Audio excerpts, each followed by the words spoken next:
Y el dragón, parte final de La Mujer y el Dragón. Mira el capítulo 13. No, hombre, ese volado sí va a estar complicado. No, ya va a ver, es que ese capítulo es chivo. De aquí en adelante nos vamos a unos capítulos que parecen salidos de películas de acción. Súper interesante. Apocalipsis 12:10, ¿lo tienes? Vea conmigo lo que dice la palabra, en nombre del Padre, del Hijo y del Espíritu Santo del Señor. Dice la Escritura: entonces oí una gran voz en el cielo que decía: ahora ha venido la salvación, el poder y el reino de nuestro Dios y la autoridad de su Cristo, porque ha sido lanzado afuera el acusador de nuestros hermanos, que los acusaba delante de nuestro Dios día y noche. Y ellos le han vencido por medio de la sangre del Cordero y de la palabra del testimonio de ellos. Menospreciaron sus vidas hasta la muerte. Por lo cual alegraos, cielos, y los que moran en ellos. Ay de los moradores de la tierra y del mar, porque el diablo ha descendido a vosotros con gran ira, sabiendo que tiene poco tiempo. Y cuando vio el dragón que había sido arrojado a la tierra, persiguió a la mujer que había dado a luz al hijo varón. Y se le dieron a la mujer las alas del gran águila, para que volase delante de la serpiente al desierto, a su lugar donde es sustentada por un tiempo y tiempos y la mitad de un tiempo. Buen Dios y Padre que estás en los cielos, te agradecemos, Señor, por tu palabra. Te suplicamos, Señor, que hables a nuestro corazón, que tu palabra hoy se revele a nosotros, que sea tu Espíritu Santo obrando. Espíritu Santo, tú eres el Maestro, tú eres el que puede hacer las cosas. Nosotros solo somos tus siervos y hoy venimos delante de ti esperando que tu gloria venga a este lugar. Llena de tu presencia, Señor, todo en el nombre poderoso de Jesús. Amén y amén. Puede tomar su asiento. Parte final de La Mujer y el Dragón. Bien, ¿cómo está más o menos esto? En el versículo 10 nosotros vemos la expulsión definitiva del enemigo. Veíamos la semana anterior que el enemigo todavía tiene acceso al cielo. Y lo vimos en el libro de Job y en el libro de Zacarías, si no me equivoco. Y vimos que había versículos que nos ayudaban a entender que el enemigo todavía accedía al cielo.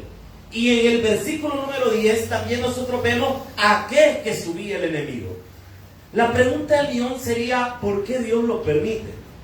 ¿Por qué Dios permite que el enemigo todavía haga eso? ¿Por qué Dios no lo pone quieto de un solo, sino que lo deja a que ahí ande molestando? Es que mire, dentro del plan grande del Señor, en nuestra mente hay cosas que no caben. Por ejemplo, si hablamos del árbol del bien y el mal, porque Dios lo dejó en el huerto del Edén. Son de las cosas que nosotros no nos caben en la cabeza. Pero que algo nosotros no lo entendamos no quiere decir que esté mal. Quiere decir que nuestra mente no nos alcanza para tratar de entender todo lo que Dios está haciendo. Por ejemplo, hace unos años atrás, creo que llevábamos mate 2, no me acuerdo, pero estábamos viendo integrales y derivadas y un volado de eso, algo de eso. Los que ahorita están en bachillerato, no, que ustedes no están sufriendo, espérense llevar ese tipo de matemáticas. La van a ver bien delicioso. Es gente que los exámenes solo tengan 2 ejercicios y que se tarda 1 hora uno en resolver cada ejercicio. Bien delicioso se sienten en volado. Fíjense, cuando de repente ve usted y usted empieza a clamar y a pedir misericordia, ¿verdad? Entonces, mire, estábamos en esa clase y había un muchacho que a mí me parecía bien extraño que llegaba a la clase. Llegaba sin bolsón, sin cuaderno, solo con una tablet. Y eso era todo lo que llevaba. Y se sentaba y la tablet apagada, veía de repente los ejercicios, escuchaba la explicación. Y cuando nos dejaban para resolver uno, ahí estamos un montón con unas calculadoras, que con otro volado, que contando con las uñas, los dedos y hasta los microbios que andaban en las manos. Porque era un ejercicio complicado. Y él solo se quedaba trepada. Este loco va. Pero ni había hecho nada, ni tenía nada encendido. Le decía solo, él quedaba viendo, trepada. Y de repente se resolvían 3. Y este chiripón, otra, ponían otro y empezamos. Topada. Dios, cabal, don Dios. Y un día se me ocurrió preguntarle, mira, Leo, ¿cómo haces para resolverlo? Bien fácil, ¿no? Es que mira, solo tenés que ver esto, tenés que mover aquí, tenés que hacer acá, multiplicar tal cosa, dividir tal cosa. Si te vas por esta teoría, la puedes resolver de esta forma y no sé qué, bla, bla. Y en total, esta es la forma para resolverlo. ¿Me lo puedes volver a repetir en español, por favor? Sí, mira, te voy a decir de otra manera. Si haces esto, multiplicas esto, divides esto, hasta la fecha no lo entendí qué es lo que hacía. Pero lo lograba resolver. El hecho de que yo no entendiera el procedimiento que él lograba hacer con su mente, no quiere decir que él esté mal. Lo que pasa es que yo no lo alcanzaba a entender. Dios tiene un método para hacer las cosas y no está mal. Lo que pasa es que nosotros nuestra mente limitada no nos permite entender el plan de Dios. El enemigo tiene una función. ¿Y cuál es la función? Aunque usted no lo crea, el enemigo ayuda a quitar la cizaña, fíjense, de la iglesia. ¿Y sabe qué hace el enemigo? Ese diablo sí pasa todo el tiempo viendo de qué nos acusa. Porque ve el versículo 10. Entonces se oyó una gran voz en el cielo, probablemente un ángel, que decía, ahora ha venido la salvación, que dice, y el poder y el reino de nuestro Dios, y la autoridad de su Cristo, el Mesías, de su ungido. Eso quiere decir, porque ha sido lanzado fuera, ¿de dónde? Del cielo, el acusador de nuestros hermanos. ¿Qué es lo que hace el enemigo ahorita? Acusar. El enemigo es el tentador y también el acusador. O sea que cada vez que nosotros nos portamos mal, el enemigo rapidito vaya arriba y empieza a decir, mira lo que está haciendo. Mira el hermanito fulano de tal, mira la hermana menganita, mira lo que anda haciendo. Y ese es el acusador. ¿Y qué tanto nos acusa? Dice la Biblia, el que nos acusaba delante de nuestro Dios día. O sea que solo eso pasa haciendo. Y como no tiene WhatsApp ni Facebook, solo en eso se entretiene, en ponernos el dedo en buen Salvador. Versículo número 11. Y ellos han vencido por medio de la sangre del Cordero y de la palabra del testimonio de ellos. Deténgase ahí. La forma en que nosotros vamos a vencer al enemigo, yo quiero que usted entienda algo. Cuando uno está delante de las huestes espirituales de maldad, quiero que se quite de su mente las películas que ha visto del exorcista y de todo el montón de volado, porque la realidad no es así. Cuando uno está delante del enemigo, cuando uno está delante de una persona que sí existe una posesión demoníaca, puede darse eso. Primero hablemos en qué tipo de personas se puede dar. Se puede dar en personas que no conocen a Jesús o que no lo han recibido como Señor y Salvador personal. Pero es que mire, ese hermano iba a la iglesia y terminó endemoniado, pero no tenía a Jesús en su corazón. Y así como nosotros le pedimos al Espíritu Santo de Dios que entre en nuestro corazón, de la misma manera actúa el enemigo. Debe ser invocado para que entre en el corazón. ¿Y qué sucede? Cuando uno está delante de esa una persona que está así, quítese de la mente Hollywood y que de repente le da vuelta la cabeza y que quedó un montón de volados y que necesita un ministro más viejo y un ministro joven y que no sé qué. No, hermano, esa es película. En la realidad es otra cosa. Cuando nos enfrentamos a huestes espirituales de maldad, nuestra manera de batallar contra ellas es a través de la oración. Y usted ora y le pide a Dios que Dios sea el que se encargue de sacar esa hueste espiritual de ese cuerpo. No somos nosotros que llegamos con nuestra autoridad, es el Señor el que hace las cosas. Y dice la palabra de Dios eso, por favor, 1 de Juan capítulo 5, versículo 4. 1 de Juan capítulo 5, versículo 4. Alguien que me haga el favor de leerla, por favor. Primera carta de Juan, capítulo 5, versículo 4. Por favor. Porque todo lo que es nacido de Dios vence al mundo. Y esta es la victoria que ha vencido al mundo, nuestra fe. Hay está. ¿Cómo vencemos nosotros toda la acción del enemigo? Con la fe, con nuestra fe. No, de una ocasión decía una persona en un noticiero, decía, el enemigo era un exorcista, decía que el enemigo le tenía miedo a él. y que en el infierno el nombre de él estaba grabado para asustar a los demonios. Estaba grabado porque quizás él sí verá el chimbolero también, usted. Porque eso no es así. El enemigo no le tiene miedo a usted, no me tiene miedo a mí.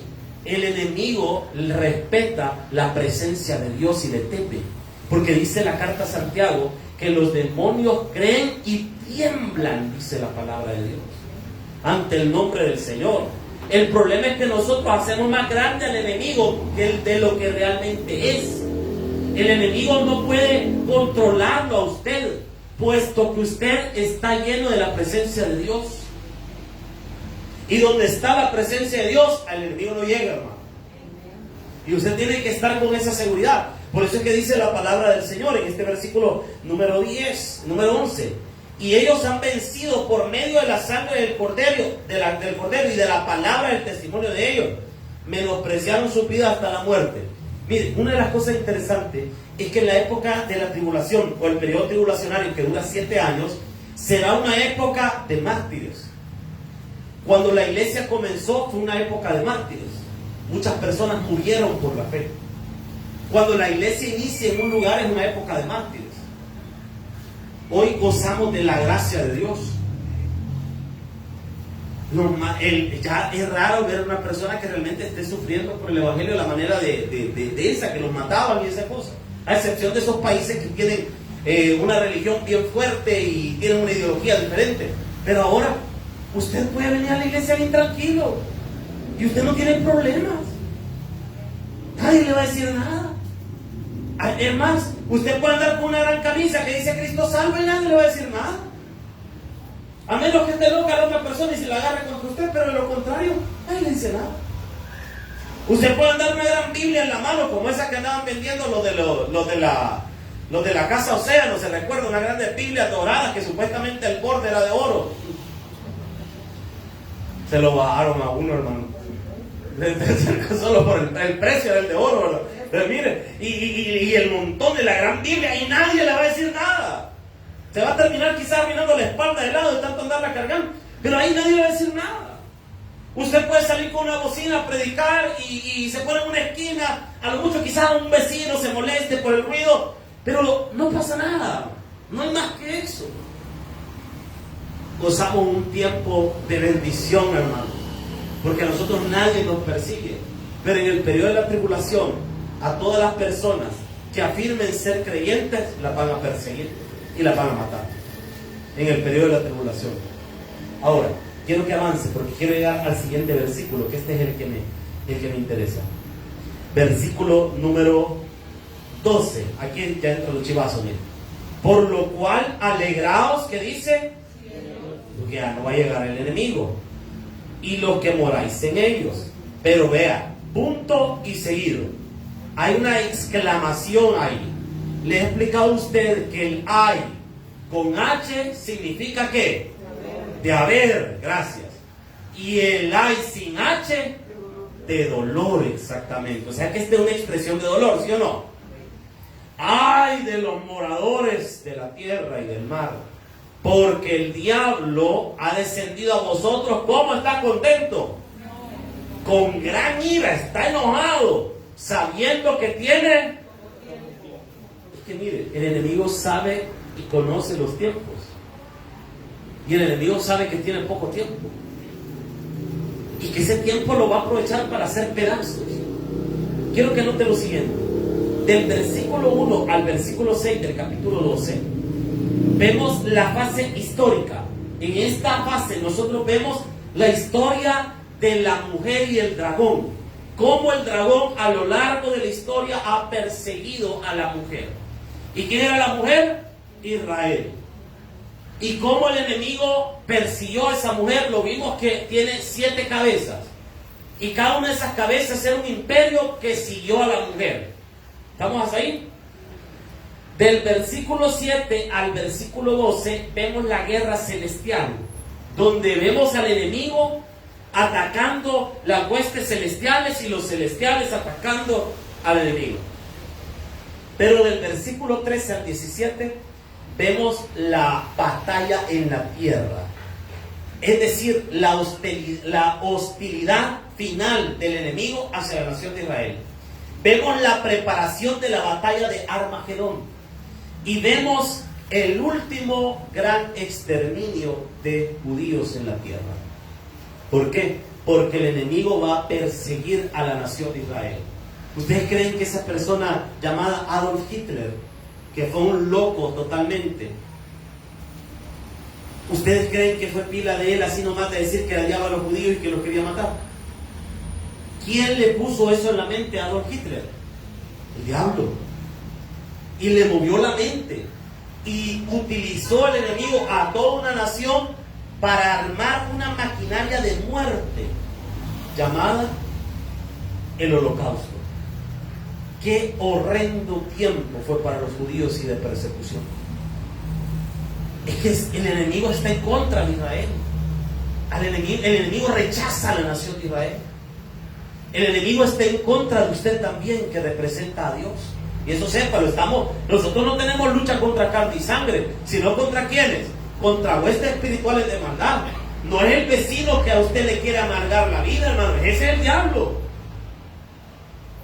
Ese vecino que la ha agarrado contra usted, esa persona en su trabajo que la agarra contra usted y es solo contra usted y es bien directo el ataque.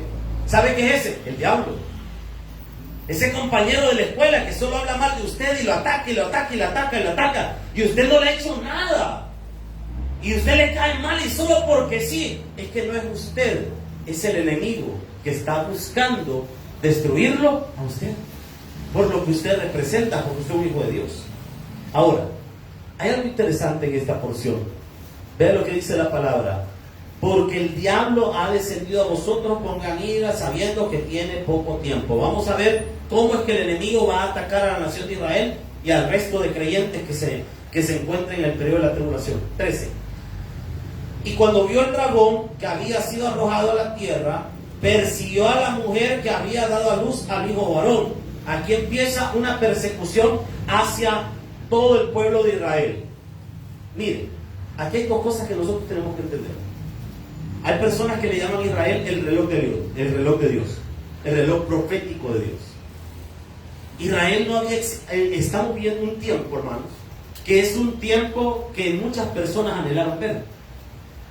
Porque hace unos años atrás, cuando se predicaba este capítulo, hace más de unos 70, 80 años atrás, cuando se predicaba este capítulo se veía bastante lejos todo esto.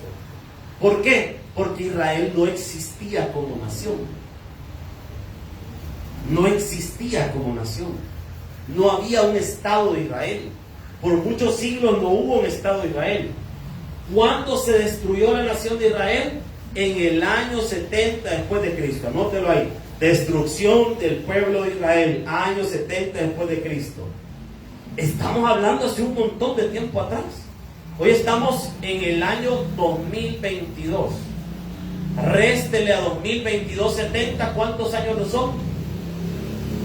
2022 menos 70. Alguien que sea bueno para las matemáticas, que no le trabe el hámster, que el cacume no le patine, saque la calculadora, hermano. ¿Cuánto? 1952. O sea que han pasado 1952 años desde que Israel se destruyó como nación. Cuando los romanos, es que mire, en Israel ya había un clima tenso, porque había una fracción. Yo no sé si ustedes han escuchado, ¿se recuerdan cuáles eran las sectas judías de la época de Jesús? Los fariseos. ¿Se han escuchado ustedes de los fariseos? Los saduceos. ¿Quiénes más? Los escribas, los esenios, y hay uno más, los celotes. Gracias. El último que acabo de mencionar, los celotes, que de hecho uno de los apóstoles era un celote. Los celotes eran una secta judía que eran revolucionarios. Eran los tirapiedras, para que me entienda, de la época. Eran los que andaban de rojo y... ¿Usted me entiende? ¿Verdad? Dice que la sangre es roja, ¿verdad? Pero miren, eran esos de esa época. Eran locos. Y estaban en contra del imperio romano, pero en una ocasión se les chollaron los cables. Y el líder de esa secta aparece en la Biblia. Barrabás. Barrabás era el líder de esa secta, está en la Biblia. Si cuando Poncio Pilato sacó, mire, es que Nosotros, si usted lee el libro de los Hechos, que por cierto es el libro que estoy leyendo ahorita en mi lectura personal, buenísimo. Mire, el libro de los Hechos tiene tantas cosas tan chivas para estudiarla. Fíjese que ahí dice, cuando Pedro está predicando en el capítulo 2, que Poncio Pilato no quería condenar a Jesús. Y así lo dice la Biblia, yo nunca lo había leído, fíjese. Así dice la Biblia. O sea que cuando Poncio Pilato sacó y le dio a escoger a quién liberaran, a Jesús o a Barrabás, él sacó a Barrabás para que eligieran a Jesús. Porque como que usted me diga, saco lo peor que tengo para que dejen libre a este. En pocas palabras, Poncio Pilato lo que quería es que escogieran a Jesús. Pero ¿quién le escogió a la gente? Liberen a Barrabás. Si es chero mío, es mi primo.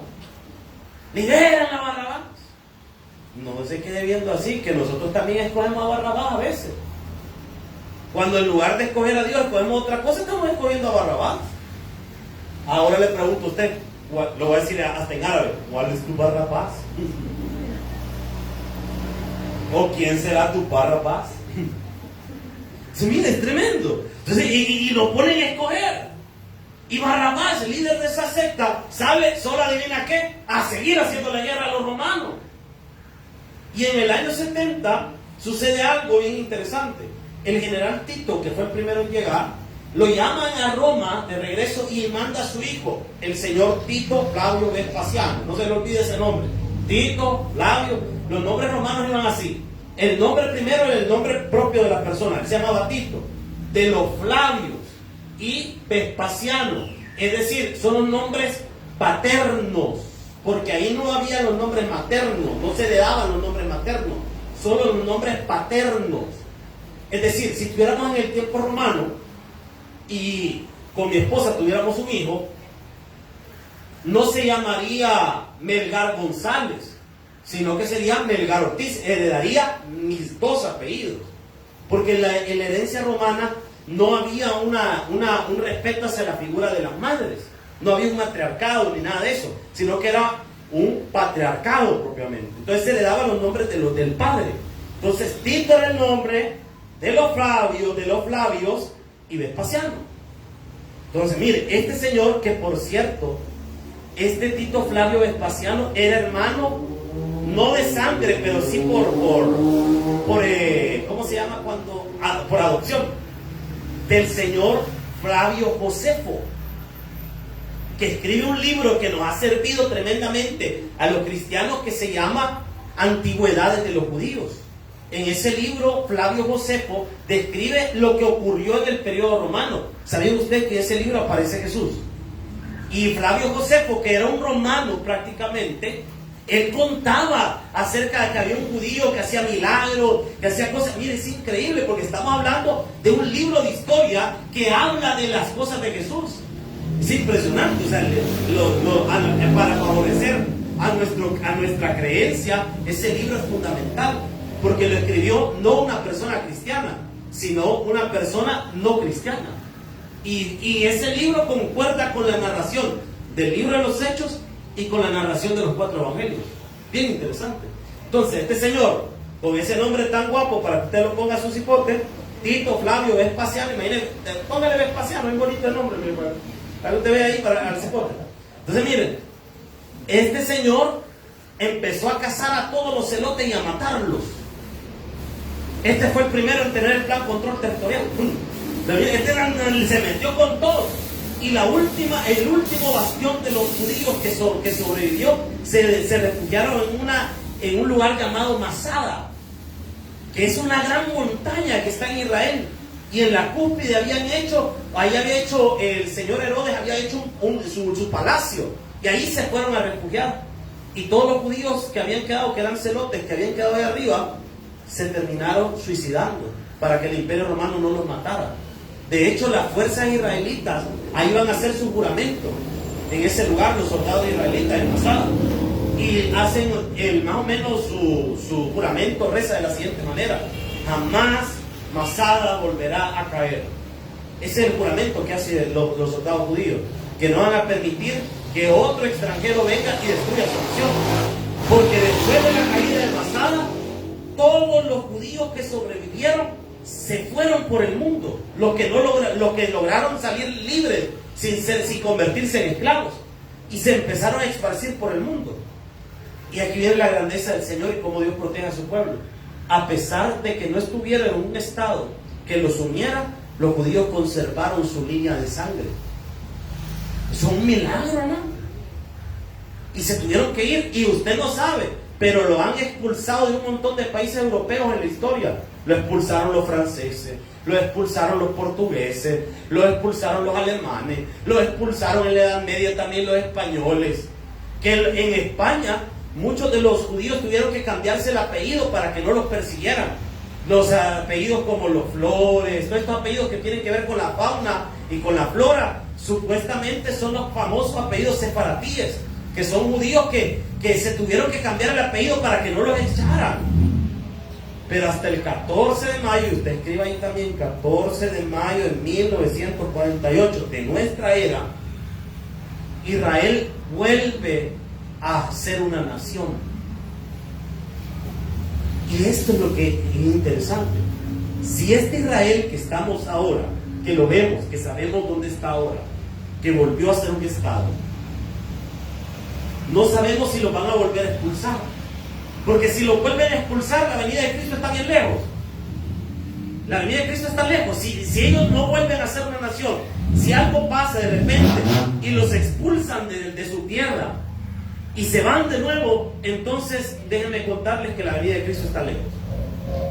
Pero si Israel sigue siendo una nación, la venida de Cristo está más cerca de lo que pensamos. Más cerca de lo que pensamos. Mucho más cerca de lo que pensamos. ¿Por qué? Porque Israel debe ser una nación para que todo esto ocurra. Porque si usted ha leído todo el Apocalipsis y lo ha venido estudiando con nosotros, usted ha visto que todo lo que cuenta el Apocalipsis tiene que ver con Israel como nación.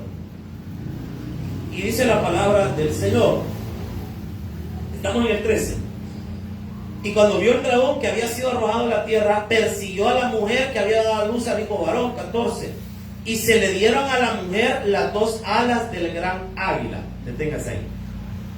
Recuerde que este capítulo es simbólico.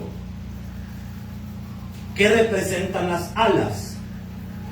Rapidez, vuelo, que va a poder moverse rápido.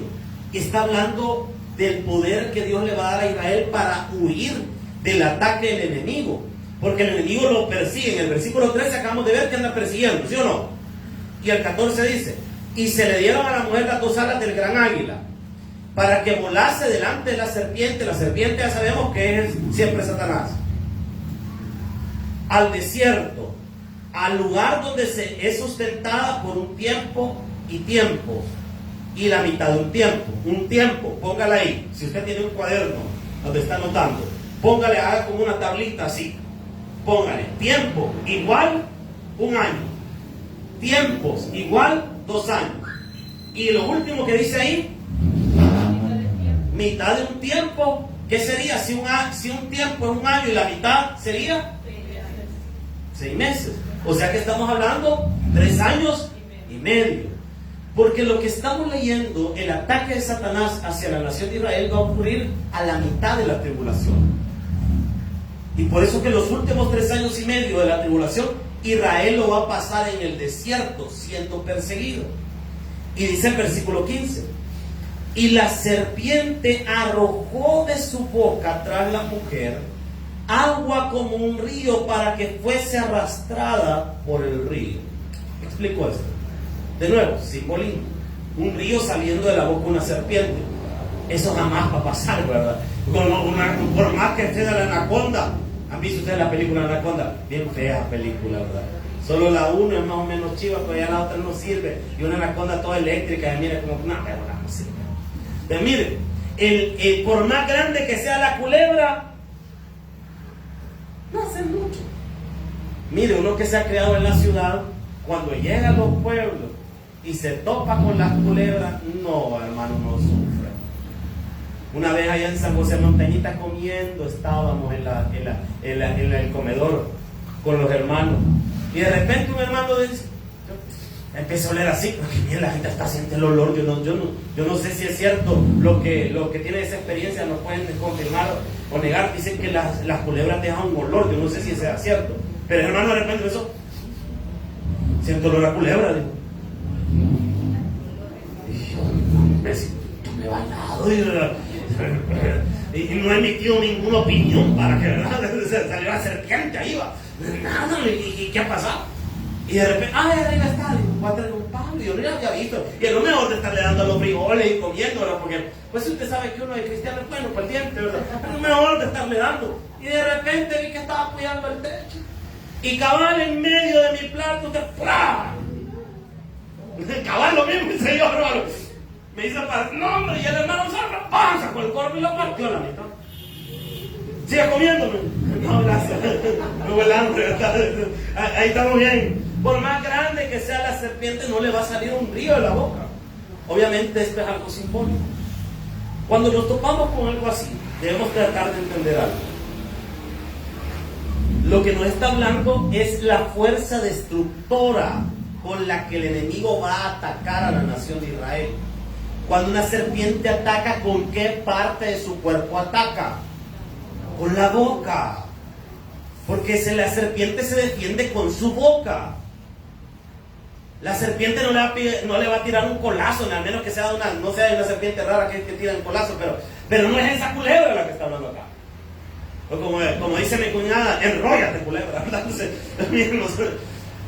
cuando usted ve a alguien que de repente se está enojando mucho, usted diga, enróllate, culebra. Pero miren, la serpiente de la que habla acá nos está diciendo que va a atacar a Israel. Y el ataque que la serpiente le está lanzando es tan fuerte que Juan solo lo puede comparar con un río que se está desbordando. Como con las lluvias de ayer se desbordaron muchos ríos. Y la fuerza que tiene un río que se está desbordando es terrible. Es terrible, es destructiva. Esa fuerza que tienen esos ríos, no hombre, eso es horrible, hermano. Cuando está lloviendo y un río se desborda, eso tiene una fuerza impresionante. De repente, quiero ver cómo este lago, ¡oh! Solo lo va a jalar, hermano. Ya de por sí, un buen río. No estamos hablando de estos ríos que todos, no, hay natillos, pasa agua. No, estamos hablando de un río fuerte que se está llevando todo a su paso. Ese es un montón de... O como lo que pasa en algunos lugares. Yo me recuerdo allá en Cojutepeque, donde tenía la misión al principio, por el lugar donde estaba la misión, se daban las famosas correntadas. Y un día una hermana, estábamos en el culto y al siguiente día me dice, mire, no pude venir al culto porque me llevó la correntada. Pero habló, ¿verdad? Yo, vaya, yo no entendía que era eso. No, hombre, hermano, yo nunca había visto de volado. La hermana dice que intentó pasarse porque lo vio medio tranquilo y puso el pie, ¡pum! Solo la llevó. Allá abajo fueron atrás de la pobre señora, porque toda la vida se le había devanado el volador ese. Entonces, lo mismo está diciendo esto. Es el ataque, la fuerza con la que la va a lanzar ese ataque. Y dice la Biblia en el versículo 15: y la serpiente arrojó de su boca tras la mujer agua como un río para que fuese arrastrada por el río. Pero aquí está la protección de Dios, versículo 16. Pero la tierra ayudó a la mujer, pues la tierra abrió su boca y tragó el río que el dragón había echado de su boca. Sin duda alguna, Israel goza de la protección de Dios de una forma muy especial, a tal punto que nosotros vemos muchos milagros que ocurren en la nación de Israel.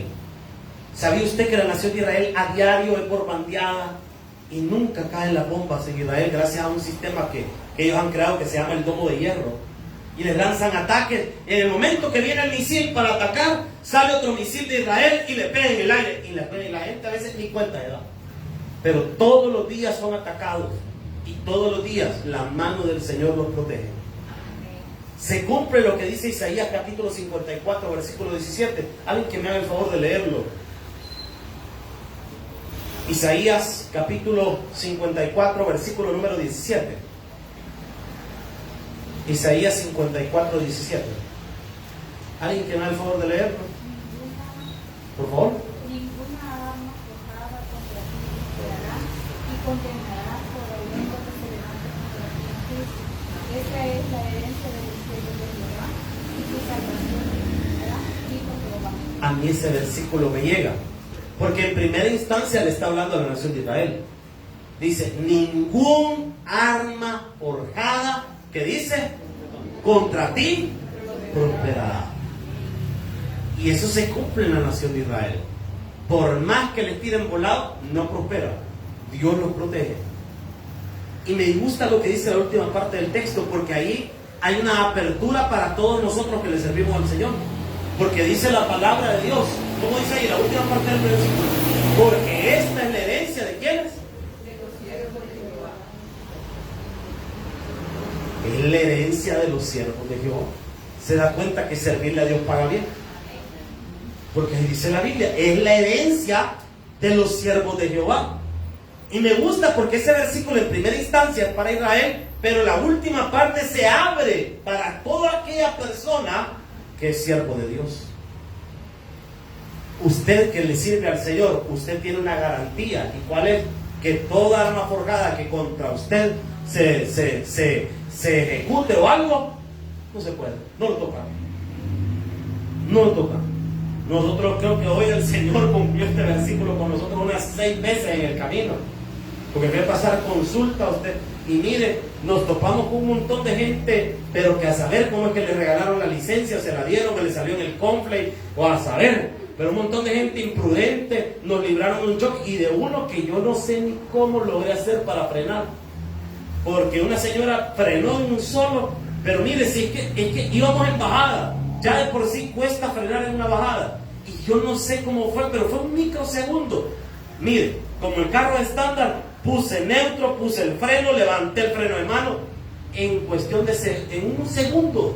Ni me pregunte si de repente mi esposo y todo, sí, frenó el carro. Y no es porque yo sea MacGyver manejando. ¿Sabe qué es eso? Es la gracia de Dios, hermano. Que Dios lo proteja a uno. Dios siempre va a proteger a sus siervos. Entonces, esto tiene garantía y esto se cumple en la nación de Israel. Lo estamos viendo en este pasaje. Siguiente versículo, versículo número 17 del capítulo 12 de Apocalipsis. Dice la palabra: entonces el dragón se llenó de ira, con más cólera todavía. ¿Contra quién? Y se fue a hacer guerra contra el resto de la descendencia de ella. El resto de la descendencia de ella, estamos hablando de 2 tipos de personas. Los 144,000, ¿se recuerdan de los 144,000? Que son 144,000 judíos vírgenes que predicarán a Jesucristo, que predicarán el mensaje y que van a ser perseguidos de ellos. Y el otro grupo son las personas que se van a convertir en la tribulación. Es decir, que al escuchar la predicación de los 144,000 y de los 2 testigos que aparecen en el libro de Apocalipsis, la gente se va a convertir y el enemigo va a comenzar a perseguir a toda esa gente. En el capítulo 13 aparece que la forma con la que el enemigo va a saber quiénes son los que están en contra de él y están convertidos al cristianismo va a ser por el sello de la bestia. Que de hecho la otra semana probablemente ya vamos a entrar en ese tema. Porque el sello de la bestia, algunas personas dicen que es un chip, que es otra cosa. Ahí hay mucha tela que cortar, realmente, lo que significa eso. Porque recuerde que los romanos utilizaban los números romanos. ¿Se recuerdan los números romanos? También eran letras. Y el 666 es un nombre: César Nerón. O sea, hay una cosa bien interesante ahí que hay que estudiar un poco más a profundidad. Pero el método por el que el enemigo va a saber quiénes le pertenecen a él va a ser por medio de eso. Y es algo bien interesante que lo vamos a ver la próxima semana. Y dice: contra el resto de la descendencia de ella, los que guardan los mandamientos de Dios y tienen el testimonio de Jesucristo. Pero quiero decirle algo: el capítulo 12 no termina ahí.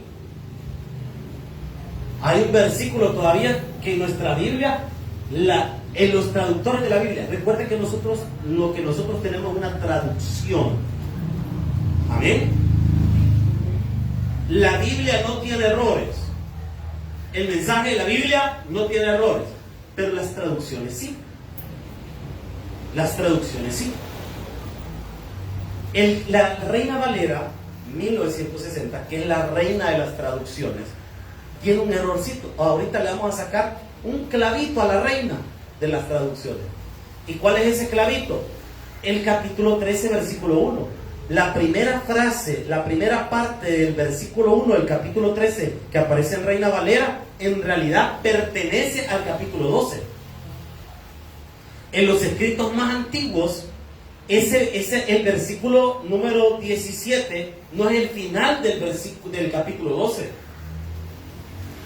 En algunas versiones más antiguas hay un versículo 18, que es la primera frase del capítulo 13, versículo 1, y dice: me paré sobre la arena del mar, y ahí vemos una coma. Esa frase, me paré sobre la arena del mar, realmente es parte del capítulo 12, y está mal traducida acá, porque la palabra en hebreo es estatei, que es pararse, no es me paré. En la verdadera traducción sería y se paró. ¿Cuál es la diferencia de decir y se paró sobre la arena del mar? Hagamos la frase: y se paró sobre la arena del mar. Y abajo pongamos me paré sobre la arena del mar. ¿Cuál es la diferencia entre la frase 1 y la frase 2? Siendo la frase 1 se paró y la frase 2 me paré. ¿Cuál es la diferencia? El tiempo podría ser el sujeto. Excelente observación. ¿Qué más? Exactamente. Es que en el ejemplo 2, que es el que tenemos en Reina Valera, dice me paré, como que está hablando el narrador.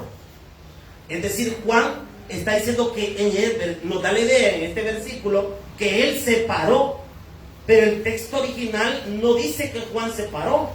¿Por qué? Porque si dice que Juan se paró, estaríamos rompiendo el esquema que el mismo Juan nos ha dado. Porque siempre que Juan se mueve en el Apocalipsis, alguien lo está moviendo, un ángel o Dios le está ordenando que se mueva. En ninguna parte del Apocalipsis dice que Juan por voluntad propia se movió, sino que siempre un ángel lo movió. Entonces, ¿de quién nos está hablando?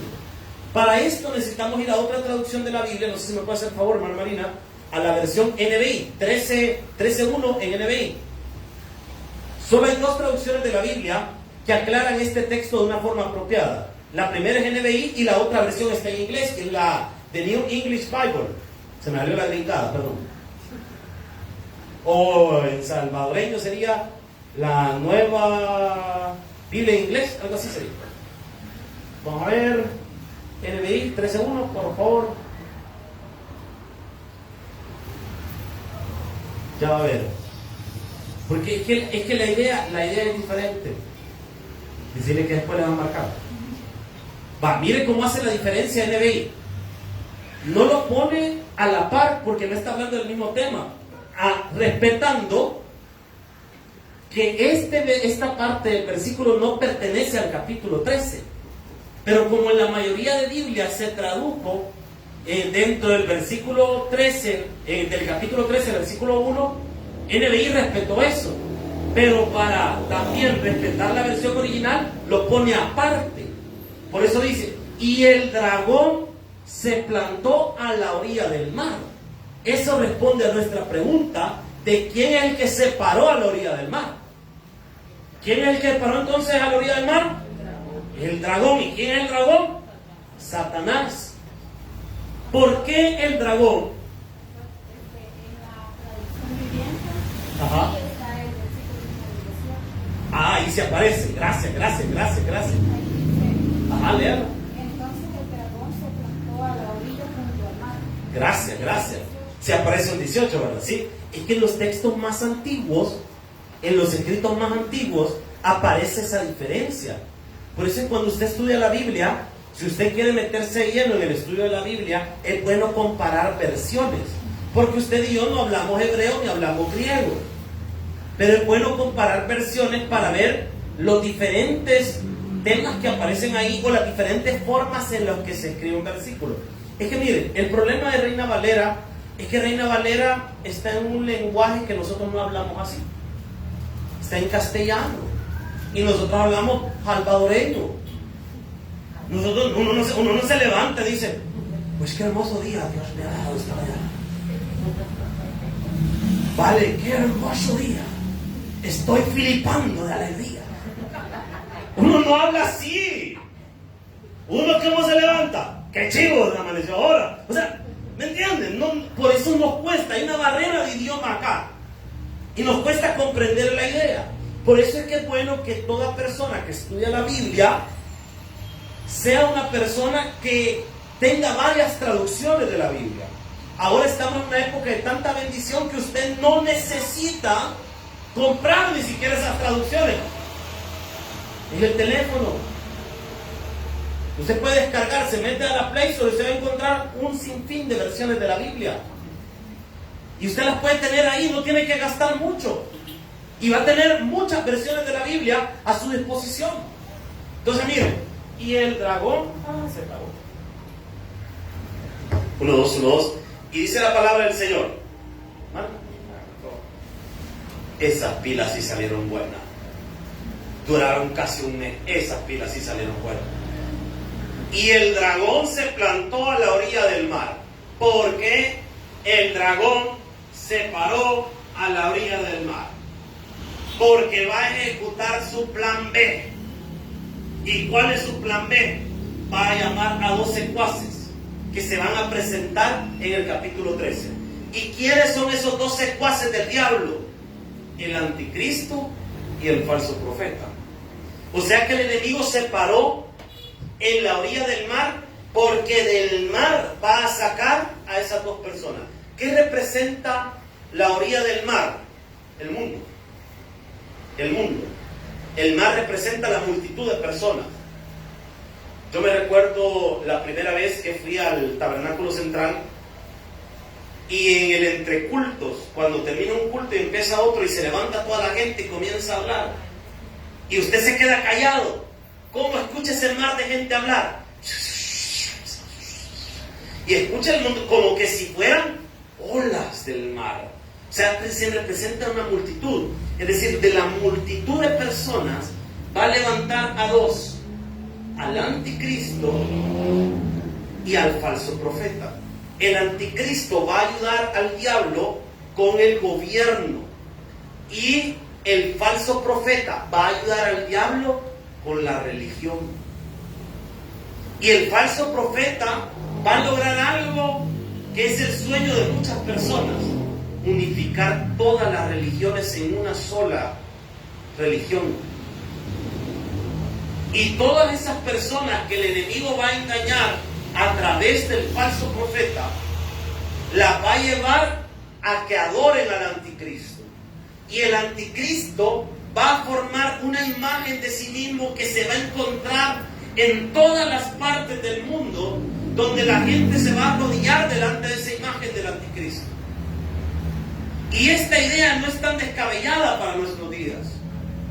¿Sí o no que en todas las oficinas de gobierno la foto de quién se pone? Del presidente, ¿sí o no? Del presidente. En todos los lugares de gobierno siempre se pone la imagen del presidente. O sea que la idea de que el mandatario, una imagen de él, esté en todas partes, no es tan alocada en nuestros días, es real. Y aquí veamos algo. Solo quiero que usted se transporte a la época de la tribulación y utilicemos nuestra imaginación. El pastor fundador decía que para poder entender la Biblia había que utilizar nuestra imaginación mucho. Imagínense que estamos en un país tercermundista como el de nosotros. Eso significa acabado, hermano. Tercermundista es la forma elegante de decir que no tenemos pisto. Pero uno dice, pero mire, en los centros comerciales uno siempre ve un montón de gente. Y uno dice que no hay pisto. Pues sí, hay un montón de gente dejando todo el salario. O sea, no es que tengamos dinero, lo que pasa es que en una salida nos quedamos sin dinero. Y hay gente que literalmente debe todo el alma por un celular. Porque el celular vale como 1000 y fichas de dólares. Y lo va a pagar de aquí hasta que Cristo venga. Para terminar, se lo robaron la semana pasada en el bus, ¿te imaginas? Se quedó pagando, le pagó al mañoso. Entonces, mire, qué tremendo. Imagínense que de repente pareciera un líder. Yo quiero que usted se imagine, por un momento. Un líder que tenga estrategia. La gente está cansada de los políticos falsos, ¿sí o no? En nuestro país ha sido una muestra de ello. Vino un político, prometió cosas que ningún otro había prometido, tenía historia para sustentar sus palabras, porque había trabajado de alcalde en 2 municipios de nuestro país, incluido San Salvador. Entonces había algo que había trabajado y la gente creyó en él. Y es increíble el apoyo que la gente le da al presidente de la República en nuestro país. Es increíble. Yo me recuerdo que cuando empezó la pandemia había un montón de gente que andaba mascarillas con la cara del presidente. Camisa en el centro, y que andaba la gente vendiendo la camisa y andaba una gente orgullosa, andaba ahí al presidente. Imagínense que viniera alguien mejor que el presidente que nosotros tenemos, que cosas ha hecho por nuestro país, no es que esté en contra de él, es un tremendo líder, hay que reconocer el liderazgo del hombre. Imagínense que viniera alguien mejor todavía. Y no solo mejor en el sentido de hablar mejor, sino de hacer las cosas mejor en el mundo. Si con el presidente de nosotros, varias gente de Centroamérica dijo que quería un presidente así. Imagínense un líder en el mundo que esté en ese nivel de aceptación y que la gente vea, no, ese líder es buenísimo. No, hombre, ese líder, olvídense. Mire lo que hizo en tal país, acabó con la pobreza. Se supone, y esto son estadísticas reales, el PIB es lo que nuestro país produce en el año, todo lo que nosotros producimos en el año. El PIB se divide entre la cantidad de personas que viven en un país. ¿Sabía usted que de acuerdo al PIB de nuestro país, cada uno de nosotros debería ganar como salario mínimo $2,000?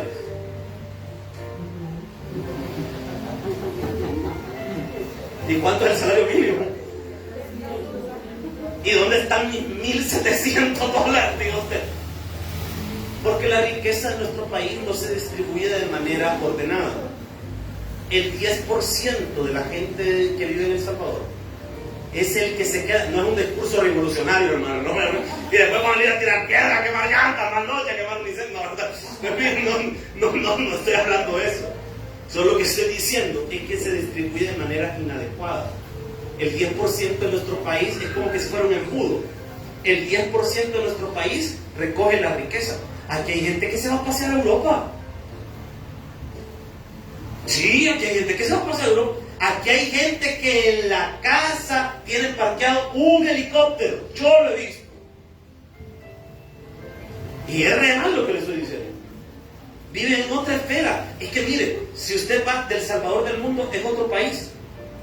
Del Salvador del mundo para arriba es otro país. Del Salvador del mundo para abajo es otra cosa. Sí que mire, la gata, hermano, Finucci, de Gatation, digo usted. Entonces, mire, es diferente.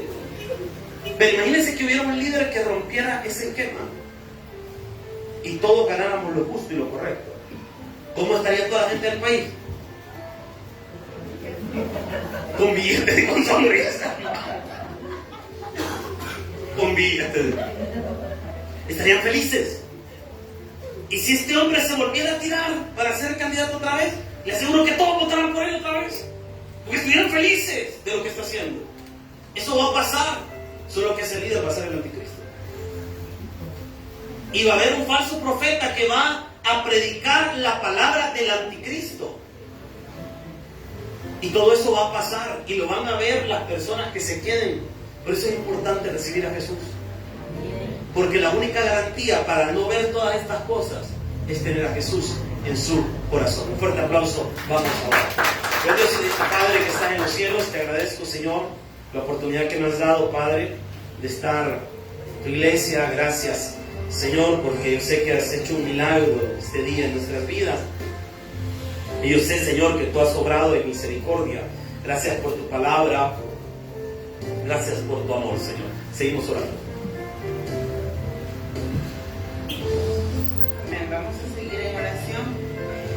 Jesús, en esta hora, mi Dios, queremos darle gracias, Padre, por esa palabra.